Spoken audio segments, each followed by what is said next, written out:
Hear the word of the Lord. 2 Samuel chapter 18, starting with the 32nd verse. The king said to the Cushite, "Is it well with the young man, Absalom?" The Cushite answered, "May the enemies of my lord the king and all who rise up to do you harm be like that young man." The king was deeply moved and went up to the chamber over the gate and wept. And as he went, he said, "O my son Absalom, O my son Absalom. Would I have died instead of you, O Absalom, my son, my son." It was told Joab, "The king is weeping and mourning for Absalom." So the victory that day was turned into mourning for all the troops. For the troops heard that day, "The king is grieving for his son." The troops stole into the city that day as soldiers steal in, who are ashamed when they flee in battle. The king covered his face, and the king cried with a loud voice, "O my son Absalom, O Absalom, my son, my son."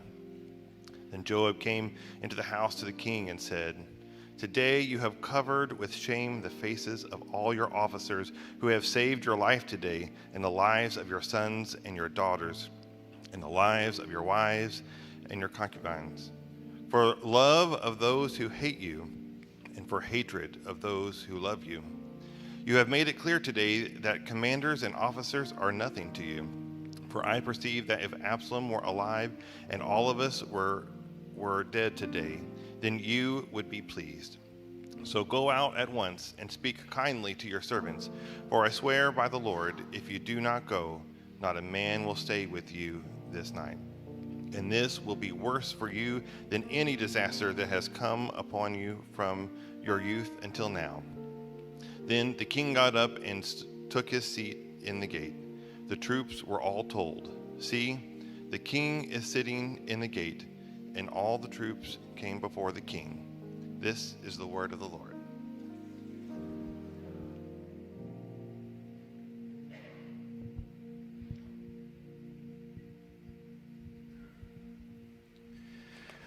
Well, like Pastor Shauna said, my name is Nick Homoelle. It's spelled Homoelle. That's the source of the confusion. I don't know if you can imagine trying to teach children about phonics and spelling patterns when you have that wrench to throw at them, but it's... So I pastored a church for 3 years. Preaching, I think, is one of the things that I do best in the world and that I miss most, and so I'm really grateful for this opportunity. One thing you should know about me, another thing, apart from all those wonderful things, is that I do get nervous when I'm speaking in front of new people for the first time. You'll know it. I'll know it. It's not that Eminem style of nervousness where on the surface I look calm and ready to drop bombs. On the surface, my hands will shake, my voice will quaver, my face will probably twitch, and it's okay. I know it, you know it. My very first Sunday pastoring that church in Springfield, one of the parishioners took me aside, and he said, "Pastor, can I offer you some advice?" Which is not a great sign on your first Sunday. So I said, "Sure." And he said, "Don't be nervous. Just be yourself." So then I was never nervous again, and that problem was solved. I said, I don't know what to tell you, man. Like, myself is nervous. This is me being my most authentic self. It's okay. We're going to get through it. God is good, and God is here, and he will never leave me nor forsake me. As the psalmist writes, it's not up there, that's fine. His love endures forever. Those are good words, right? They're good words when you're nervous in front of a new group of people. They are good words when you're afraid. Good words when you're anxious about life. In fact, they are such good words that not only are they the title of the sermon, we're going to be confessing them together later on. It's a call and response, and I've never been great at these, so please bear with me. Here's how it's going to work. I will point my thumb at myself in a big dramatic gesture, and I'll give a call. And I will point at you, and you will give this response: His love endures forever. Okay? Let's go ahead and practice. If you forget your lines, they should be up there. If you're joining us online, they might be over here. It's impossible for me to say. Let's practice. When times are good and bellies are full, when life is uncertain and we don't know what to do, when our world is shaken and our hearts are broken, whether times are good or times are bad. Great. That went better than I could have imagined. These are good words. These are words many of us confess every Sunday morning in one way or another. We sing them, we shout them, we confess them with our lips. But sometimes our hearts struggle to believe. Deep in our hearts, in that quiet place that hides all those thoughts that you're too afraid to say out loud. I think many of us still believe that we are too broken for God to truly care about or walk beside. We'd never give voice to those words or those worries, but I suspect many of us feel that, yes, while God's love might endure for some, there has got to be a limit. And if there is a limit, we have to have reached it long ago. And if that is you, if that's where your heart is at this morning, I know I can't explain you into believing God's love. Solid argumentation has never been great at moving hearts. Details and explanations have a hard time touching the soul. So today, I won't be explaining. Today, I'll be telling you a story. It's the story of David looking back on his life after the death of his son Absalom. Let me be clear, first of all, this is a story, okay? Consider this the based on a true story movie version of David's life, all right? Some interpretation and guesswork has been employed. Some details have been deliberately made fuzzy. Please don't sweat those details. Please just let the story of this flawed man of God lead you to a deeper truth, a truth deeper than details, that God's love endures forever. So let's dive in. We join the Israelites after the Battle of Ephraim's Wood, where David's forces have just won a war at the cost of David's son. The men could hear the king's cries echoing across the cobblestones. News had already flowed through the city like warm summer rain. Their armies had been victorious. Absalom, the usurper, had been defeated. It should have been a happy occasion. No more fighting, no more war, no more death. But every second saw a new sob torn from their king, racking through the barracks, reminding the men of the sons that they had all lost because of this war. So their joy was turned to ashes in their mouths, and the men stole into the city like men who were ashamed. Eventually, Joab found the king, huddled with his back against the outer wall of the gateway. Joab sighed. I see that you would be pleased if Absalom were alive today and all of us were dead. David looked up at the sound of his old friend's voice and found a fierce judgment written on the man's face. My king, go out and encourage your men. If you do not go out, I swear by the Lord that not a man will be left with you by nightfall.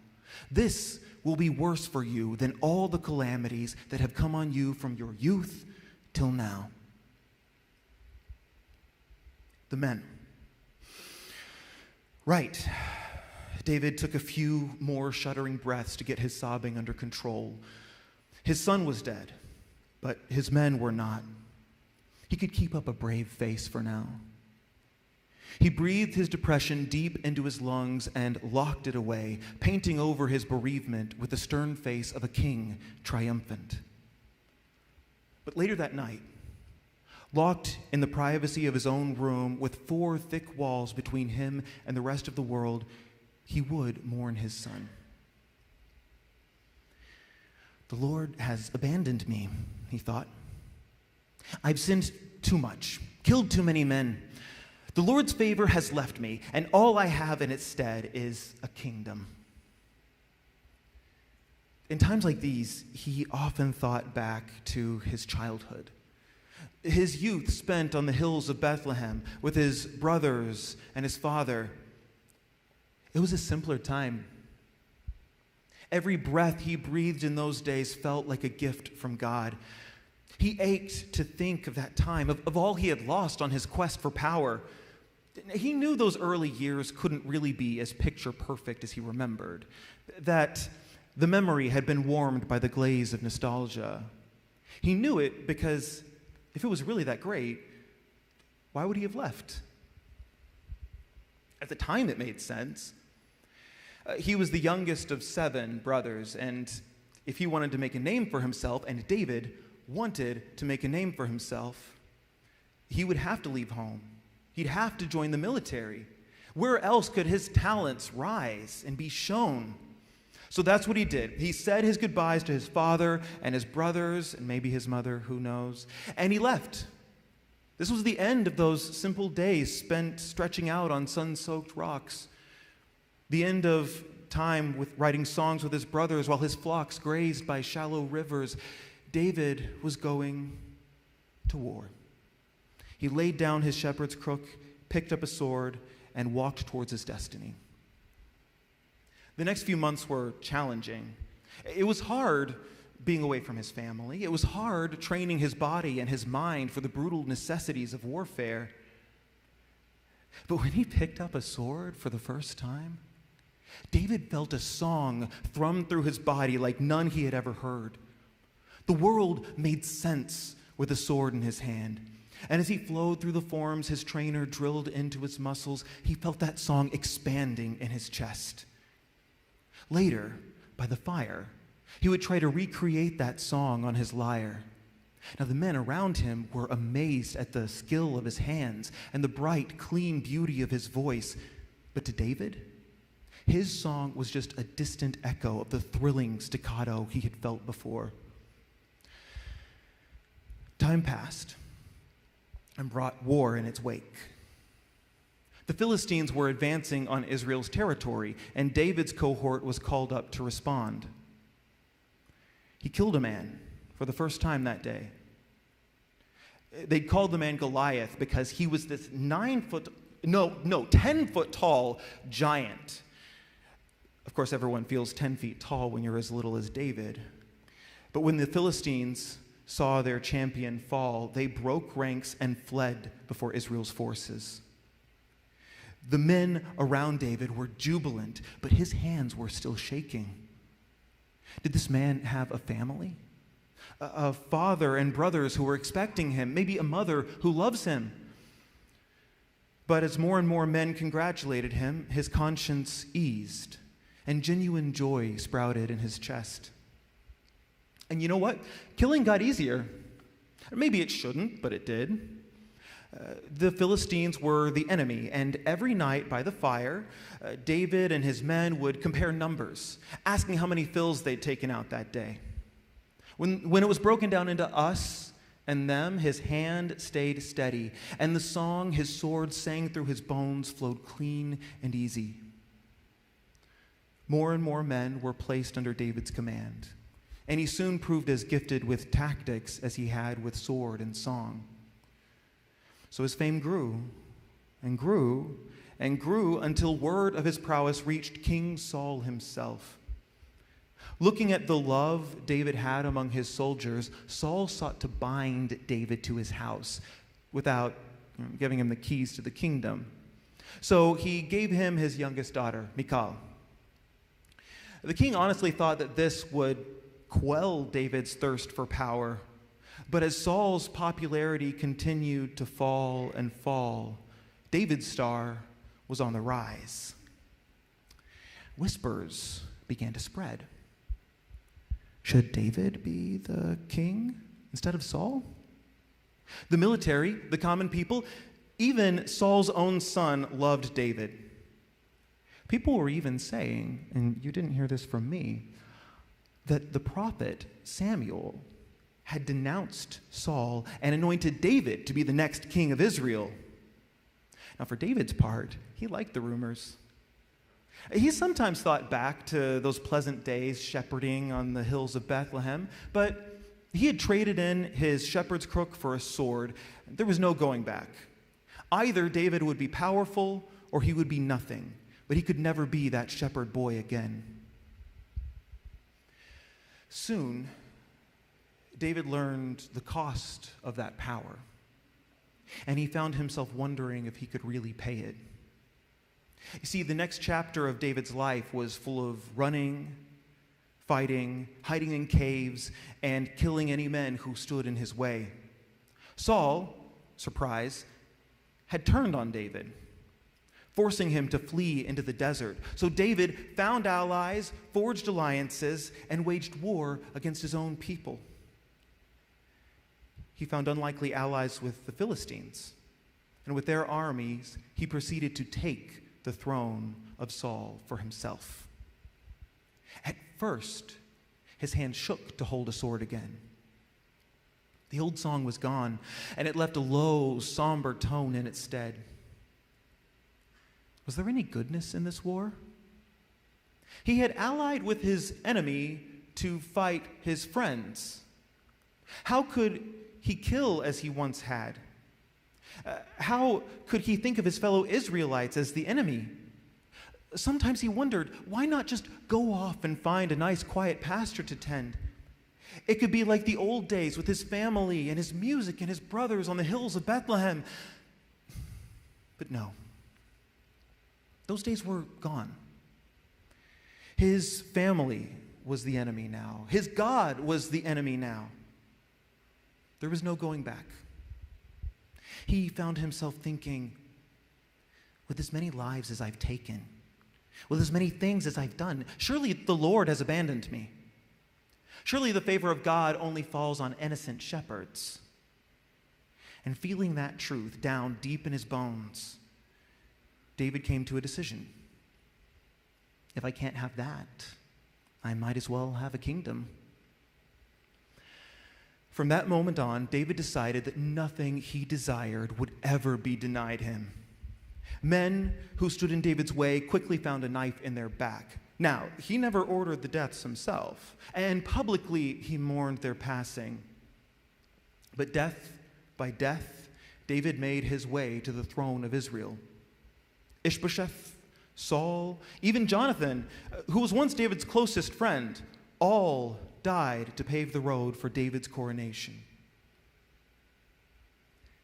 And so it was that when he saw Bathsheba bathing on the roof of her house, she became one more thing he wanted that would not be denied him.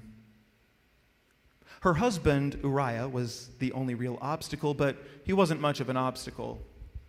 He was a soldier in the military that David ran. So all David had to do was push Uriah to the front lines and have his troops withdraw at a pivotal moment. Now, once again, David did not kill him. And publicly, he mourned his passing. But ultimately, David got what David wanted. And why shouldn't he, right? How many men had he already killed on his rise to power? How many widows had he made? What was one more death against the will of a king? For the David who had just lost his son, thinking back on that time was painful.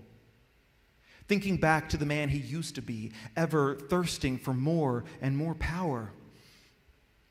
Absalom, he thought, as he stumbled into his chambers. If I had been a better man, could things have gone differently? He sank down with his back to the wall of his room. He tried to unbutton his coat, but he ended up bending forward, gripping his hair in tight fists as he hyperventilated, gasping for air while he trembled and shook. How long must I wrestle with my thoughts and day after day have sorrow in my heart? How long must my enemy triumph over me? Hadn't he tried? Hadn't he worked to be a better man? All those years ago, after Uriah's death, when the prophet Nathan had come to him with that strange story. He had talked about a man who had many sheep, stealing from a man who only had one. The story brought David back to the old days on his father's pasture, to the warm sun, bright songs, and simple, honest work. It brought his heart back to the right and wrong his father had taught him, and the law of the Lord he had learned every day. Hearing this story of a rich man stealing from a poor man, David stood up and declared, "That man should be put to death for stealing from someone who has so little." And the prophet replied, "That man is you." Those words still haunted David. It was a turning point in his life. He decided then and there that he would no longer be the man who killed Uriah and waged war against his own people. He would be a good king, an honest man, a man after God's own heart. He put down his bronze sword and picked up a king's scepter. And for a time, things were good. And for a time, things were happy. Never as happy as the time of his youth, but his kingdom was healthy, and his family was happy. Well, until Absalom, of course. David's son was well liked by the people, but there was this darkness hidden beneath. David sensed that same poisonous thirst for power in Absalom that he had known in himself all those years before. But he hoped that Absalom would grow out of it. I mean, after all, hadn't he? Then Absalom raised an army to take the reins of the kingdom from his father. What was David supposed to do? Right? He couldn't give the kingdom to Absalom. The man was unstable and power hungry. If he conquered Israel, his first move as king would be to kill all of his brothers and sisters and all of David's wives and concubines. He would remove every obstacle between himself and the throne. He would remove every single threat to his power. After all, hadn't that been what David did when he first took the throne from Saul? So, once again, civil war raged in Israel. But even as his men killed and died for him, he continued to say, "Deal gently with Absalom. Please don't kill my son." But he didn't have any real hope. He knew that God had abandoned him all those years ago, and it was going to take a miracle to save his son. God had left him, and how could he not? Look at all that David had done. Look at all the sons he had taken from the mothers of Israel, from the fathers of the Philistines. Yet, even though his hope was gossamer thin, the news of his son's death still broke against him like waves against a bluff. It tore open scars he had thought long healed and filled them with salt spray. God really has left me, he thought, and he longed for it not to be true. I've turned my back on God too many times. I've taken too many lives, hurt too many hearts. God has left me, and he has taken my son with him. He felt a mournful song rise in his heart. Not just a mourning for his lost son, but for the days of his youth, for what might have been. He imagined himself teaching Absalom to hurl a sling or to play the lyre. He remembered his father and his brothers and their warm smiles. He remembered the way every breath in those days felt like a gift from God. And he felt the loss of that God, the God who had abandoned him all those years ago when he had gone off to war. I think that was the loss he mourned most of all.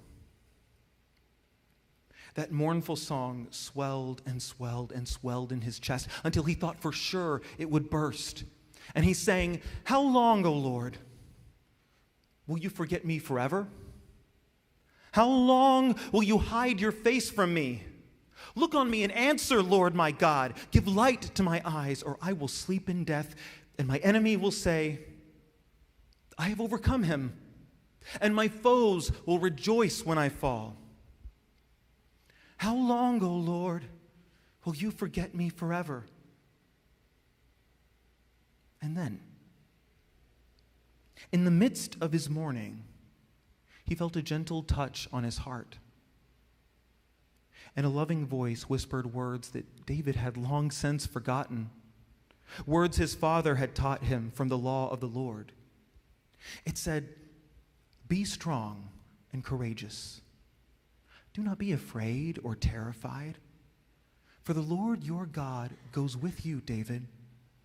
He will never leave you nor forsake you." Like waking from a dream, David remembered the stories he used to hear of the times people had turned away from their God, how Adam and Eve had eaten that forbidden fruit, how their son Cain had murdered his own brother, how Abraham doubted, how the people turned to false gods time and time and time again, forgetting the Lord their God, and yet his love continued to endure. He would never leave them nor forsake them. It reminded him of an old song he had written in his youth. And here is the part of the sermon I promised where we would have a call and a response. So we'll see how that goes. Again, here are your lines if you forget. This was the song that David remembered in that moment. Give thanks to the Lord, for he is good. His love endures forever. To him who struck down the firstborn of Egypt, his love endures forever, and brought Israel out from the midst of it. His love endures forever. With a mighty hand and an outstretched arm, his love endures forever. To him who divided the Red Sea asunder, his love endures forever, and brought Israel through the midst of it. His love endures forever. His love endures forever. But surely that song was written with the innocence of youth. God couldn't forgive the things David had done. I mean, you heard the things David did. God's love couldn't truly endure forever, right? And yet, he couldn't get that refrain out of his head. What about the deaths he'd caused, the widows he'd made? His love endures forever. What about the people he'd hurt, the lives he'd taken? He was the reason his closest friend had died. Every member of Saul's house wiped from the earth. What of Absalom, his own son, his enemy? How long, O Lord, David sang, will you forget me forever? And the Lord replied, no. The Lord your God goes with you, David. He will never leave you, nor forsake you. As tears streamed down his cheeks and racking cries burned in his throat, David knew how his song must end. With the loss of his son still heavy in his heart, and the stain of his sin still red on his hands, he sang, but I trust in your unfailing love. My heart rejoices in your salvation. I will sing the Lord's praise, for he has been good to me. Have you waged civil war against your own people? Have you wiped out an entire family in your thirst for power? Have you maybe killed a man, an innocent man, just because he had a hot wife? Because David has. As we move to the table this morning, I invite you to remember David. Remember this man who did horrible things, who killed friend and foe alike in his thirst for power. I want you to remember that no matter how far he strayed from God, and he strayed pretty far, God did not give up on him. Remember that no matter how far you may stray from God, God will never give up on you. When your addictions cause you to hate yourself, his love endures forever. When your anger makes rifts between you and your loved ones, his love endures forever. And when the shame of your past is too much to bear, and you say, they wouldn't love me if they knew the real me. They wouldn't love me if they knew the things that I had done. His love endures forever. Be strong and courageous. Do not be afraid or terrified, for the Lord your God goes with you. He will never leave you nor forsake you.